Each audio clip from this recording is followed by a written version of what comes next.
Hello, well here we are today, outside the studio of the world-renowned, very famous artist Ariel Sparks.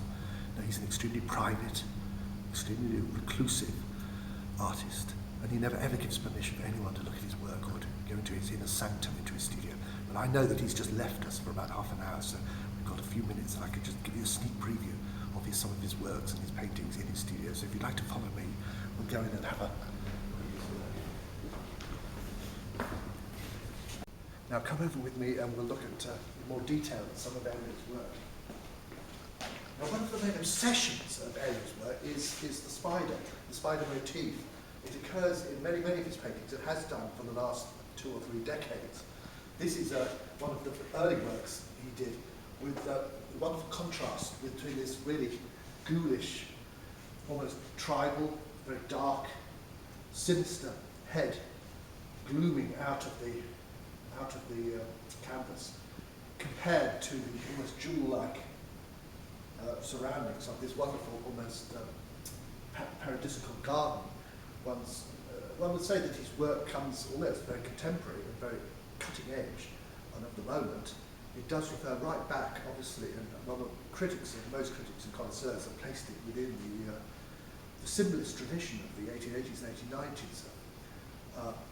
Dreamlike imagery, so pre-Freudian, but dreamlike imagery of hallucinations. This is before Freud and things, but it comes out of the subconscious. So one can impose one's own interpretations of meanings. There isn't a set symbolism, not oh gosh. Now, in this one, some people have read this, refer to the Shroud of Turin, for example, this gloomy figure. So other people have seen tribal influences, other people have related it to a monster scream. Other people would say almost it's got a Klimt-like, Gustav Klimt's, like the garden, certainly reminiscent of the jewel-like quality of Gustav Klimt's flower paintings and garden paintings. And many critics they're still perplexed by the symbolism of the spider. I mean, why is the spider such a... One thinks of Louise Bourgeois, and her obsession with the spider, but is it similar to what is the subconscious? I mean, he did tell me once that it all started when he woke up. He woke up he almost had a dream before he woke of sort of waking. It was like a sort of nightmare where he had a spider over his face, and he was sort of claustrophobic, couldn't breathe because this sort of spider was something out of a horror film, some kind of alien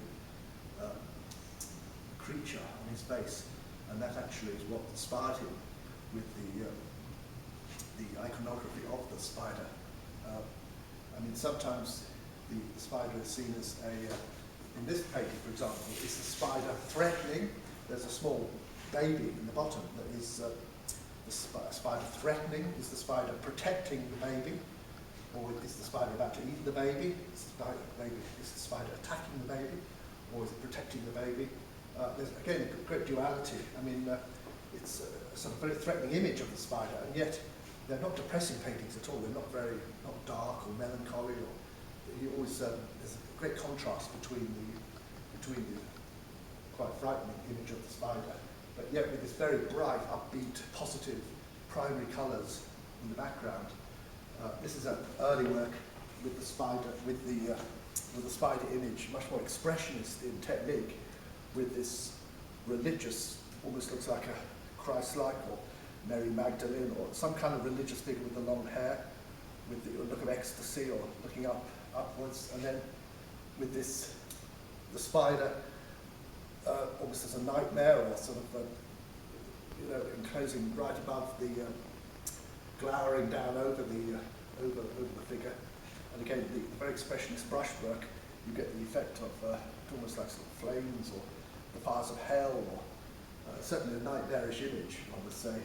Where, in contrast to this image, which you could say is much more naive, this is a purposely much more naive technique, simple naive technique with the face in the middle, and then almost like you could see it as an egg yolk, almost like an egg, with this egg-like yellow around, and then the furry spider with the hairy legs, as it were, So it's got a sort of amusing, and it's got a sort of simplicity of someone like Craigie Aitchison. You know, it's a very nice, very simple iconography of that one. Moving over to this one with the skeleton, as I should say, as like a skeleton, as almost not a jack-in-the-box, but a skeleton in the box, jumping out, leaping out, the skeleton leaping out of this box, out of the fire. I mean, again, some critics have seen it as a figure being burnt at the stake, like a Joan of Arc, or is the figure rising? Is it a phoenix figure? Is it a figure rising out, surviving death, phoenix-like, and being burnt at the stake, but then surviving death and rising out of the flames? This painting here is very different in the sense it displays a rooster, a hen or a cockerel coming down towards us down the road, and it's as if its head has just been blown off. Someone may have shot it, and it's walking towards us, and it's still walking towards us. That's a headless chicken that's still walking right towards us, kind of thing. A very nightmarish image. I mean, the naturalist landscape is more painted in a more naturalistic technique than some of the others.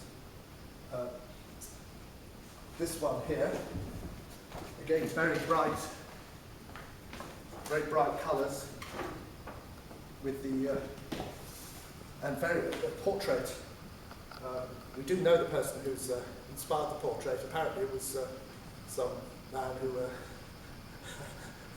confronted Ariel and sort of shouted in his face, and this sort of imprinted his image on Ariel's face, and then it re-emerged later on in the in this figure of the spider. Now, this painting here, this is the wild man of the woods, this furry, hairy man, very primitive, big. You can see it as David and Goliath, this giant, sort of furry, primitive giant, who's captured the little man there. Again, the great thing about Ariel is his work is open to multiple interpretations. It's not sort of, there's no simple philosophy of it. It's sort of very complex and very inspiring. That's why it's so fascinating. That's why his work is collected by so many institutions and art galleries and museums around the world, and there's so many different private collections. And his work commands many millions of pounds, and is one of the most sought after contemporary artists in the world today. Because his work is so enigmatic and so so endlessly perplexing, and so people are still questioning, trying to get to the bottom of what it all means, and the symbolism and meaning of it. And, so even though it comes out of the symbolist tradition of around 30 years ago, it's sort of he's the leading person to have revived this sort of symbolist tradition of painting.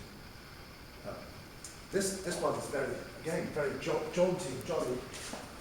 It's almost like Mr. and Mrs. Spider, sort of couple, a female and a male spider. They could be dancing the tango or sort of dancing together kind of thing. It's very upbeat. There's nothing threatening or sinister in this painting at all. It's the two of them against this very bright yellow, white and red background. Again, it's just a purely sort of hedonistic pleasure, this painting. It's purely in contrast with this much more sinister painting here, with the forest of bamboo canes.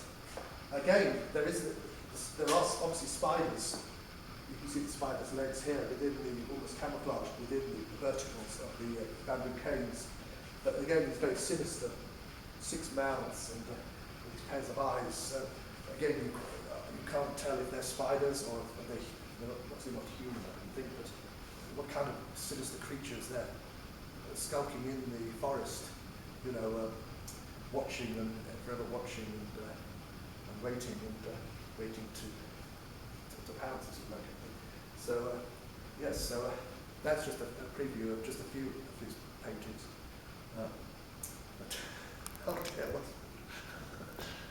Sorry. Well, we've had our sneak preview of Ariel's paintings, and I don't want him to catch us in it. He might not be. I didn't actually ask him permission to be in here, so to look at his paintings. So I don't want to annoy him, get the wrong side of him. So maybe now is the time to leave. So very much indeed. Okay.